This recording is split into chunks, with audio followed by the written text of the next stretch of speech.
Bonjour à tous, on va ensemble écrire une première version d'une fonction test si est un carré qui nous dit si un entier naturel est oui ou non le carré d'un entier naturel. Par exemple, 9 est le carré de 3, on dira que 9 est un carré parfait. 25 est le carré de 5, on dira que 25 est un carré parfait, etc. etc. Par contre, 30 n'est pas un carré parfait, puisque le nombre 30 n'est pas le carré d'un entier. Le carré immédiatement inférieur à 30, c'est 25, et le carré suivant, c'est 36. C'est pas 30, donc il y a un petit problème. 30 n'est pas un carré parfait. Alors je montre un petit peu comment la fonction va fonctionner.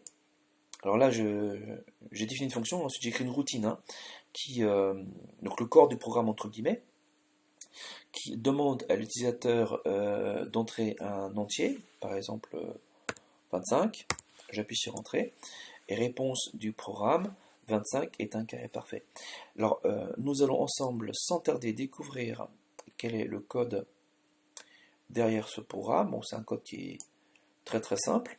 Voilà, je vous montre un petit peu. C'est une version non optimisée en fait, et ensuite on va optimiser le code. Alors, je suis en train ici de définir def une fonction que j'ai appelée test si est un carré, qui porte sur un objet, sur une variable nombre, du type nombre entier. Nombre entier relatif en vérité, mais nous on va s'intéresser qu'à des entiers naturels. J'ai mis en place un flag en partant de l'a priori que le nombre n'est pas le carré d'un entier. Donc si on part de cet a priori, le flag au départ vaut 0, et lorsque on va pouvoir trouver un entier dont le carré est égal au nombre qu'on est en train de regarder, eh bien il faudra changer la valeur du flag. Dans ces cas-là, le flag va être égal à 1.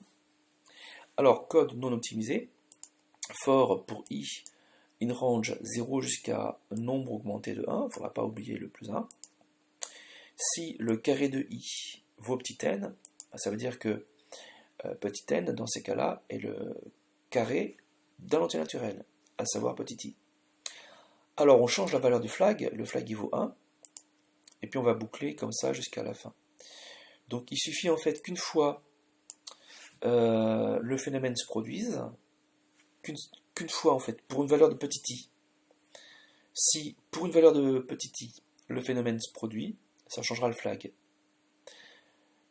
Ensuite le flag ne changera pas. Mais soyez conscient que si pour une certaine valeur de petit i au carré vaut petit n, pour la valeur suivante ça ne marchera pas, mais peu importe.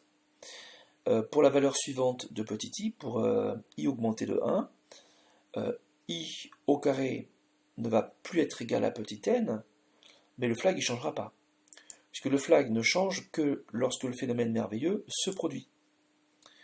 Lorsque le phénomène merveilleux s'est produit, on est content, il va ne plus se produire après, et ça ne changera pas la valeur du flag. Le flag, il restera à la valeur 1, c'est-à-dire une sorte de drapeau qui indique que le phénomène merveilleux s'est produit, à savoir que petit n, effectivement, on a réussi à trouver un entier naturel petit i, dont le carré est égal à petit n. Donc soyez conscient du fait que le flag, en fait, ça représente un drapeau qui va se lever dès que le phénomène merveilleux s'est produit, dès qu'on a trouvé un entier naturel petit i, dont le carré est égal à l'entier actuellement testé. Alors d'abord, il y aura ici une petite erreur, bon, c'est fait volontairement, hein. Ensuite on va la corriger assez rapidement. Si flag, d'abord vous remarquez que petit n n'a pas été défini, donc ça il faudra faire très attention à ça. La variable, je l'ai appelée nombre, le flag vaut 0, for i in range 0 jusqu'à nombre plus 1, if le carré de i égale petit n, ça n'a pas de sens, égale nombre.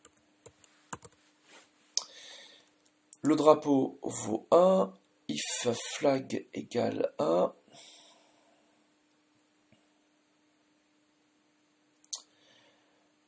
la valeur de la fonction, c'est oui.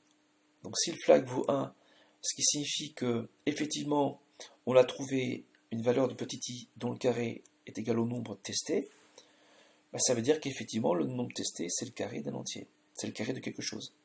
D'un entier naturel, pardon. Donc return oui. Bah, sinon else, sinon on return non. Là, on peut laisser peut-être une ligne de respiration, c'est pas du tout gênant, on y verra un petit peu plus clair peut-être.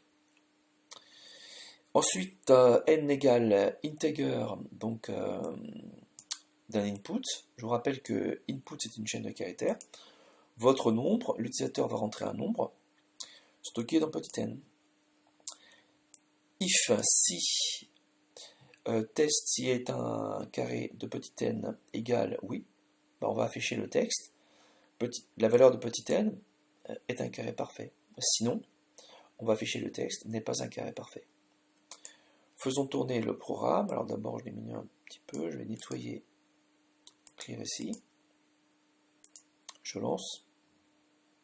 Une première fois. Je vais taper, je sais pas, 64.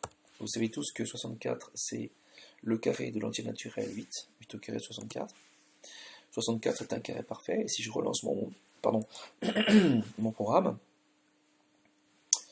en testant le nombre entier naturel 30, 30 n'est pas un carré parfait.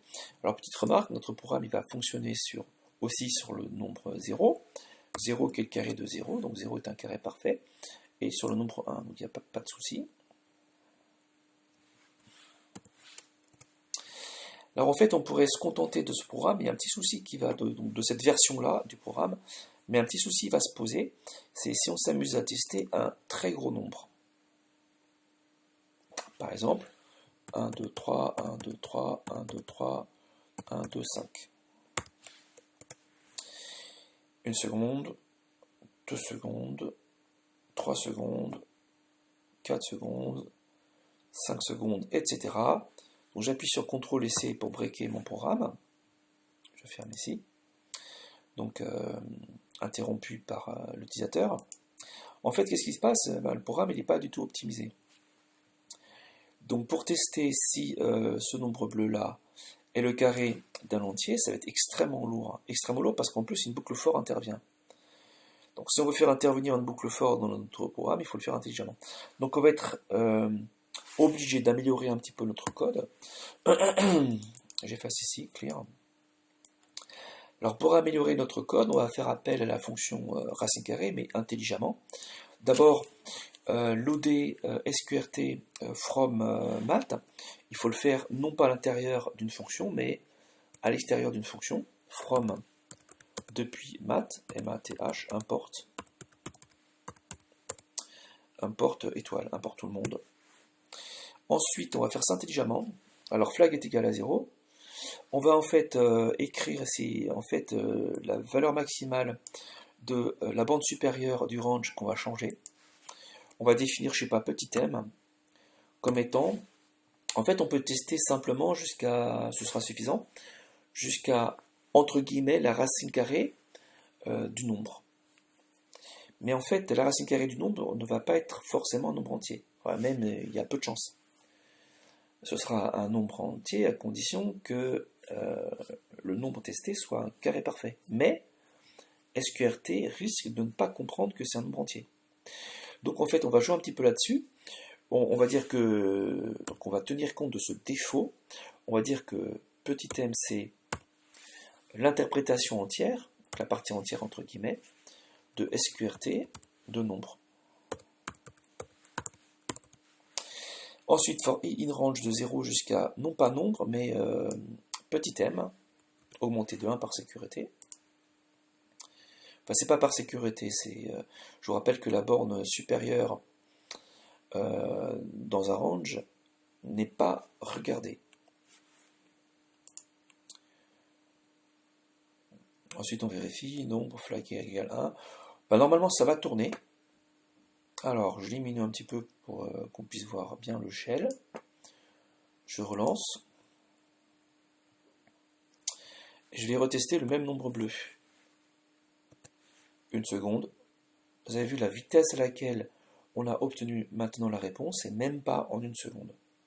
Donc lorsque vous écrivez en fait un programme Python, faut toujours se poser la question, il faut toujours le tester un moment en conditions extrêmes, et pour évaluer en fait, si même logiquement votre programme il est correct, la question que l'on va se poser c'est est-il efficace? Est-ce qu'il répond rapidement à la question posée, ou bien est-ce qu'il lui faut un certain temps, voire un temps certain, avant de donner la réponse? Donc pensez à optimiser vos codes lorsque vous allez un petit peu maîtriser Python. Donc en milieu ou fin de première, normalement, vous serez capable de vous poser ce genre de questions d'optimisation du code. Je vous souhaite une très bonne journée et à très bientôt.